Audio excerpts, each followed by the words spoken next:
In times like these, it can be so easy to fall into despair between the rise in cases, the warnings from doctors, the losses, and the challenges. But on the last day of 2021, many in Portland are focusing on the positive. We're moving forward.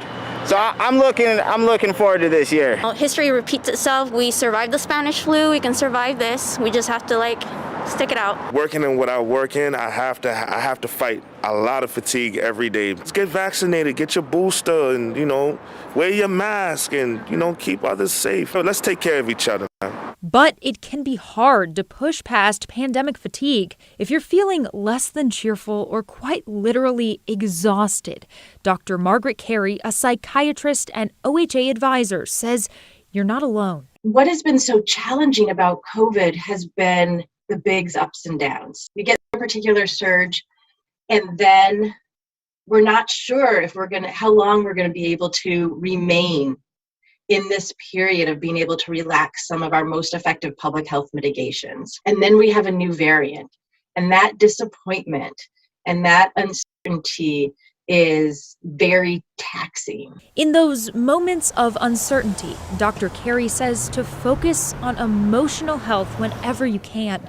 Check in with yourself and your loved ones. Rest. Make reasonable expectations. This is not something that we need to feel alone in or be alone in. And taking care of our emotional health supports our courage, it supports our resilience, and it promotes our healing. People are tired of this virus. They want it to be done. Dr. Jonathan Hitzman, public health officer for Umatilla County, says healthcare workers in particular are feeling this fatigue and overall burnout. Unfortunately, we're seeing far too many unnecessary deaths too frequently, and it's taking an emotional toll on our healthcare workers. He's optimistic about the advances in medicine and technology, but said the number one way to help both your loved ones and the greater community is to get your vaccine and your booster. So we're going to end up learning how to live with coronavirus, and it's going to have a minimal impact eventually. We're not there yet.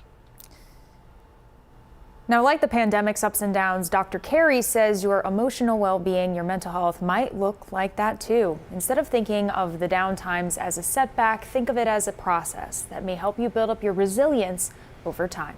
Yeah, some good advice, Alma. Thank you.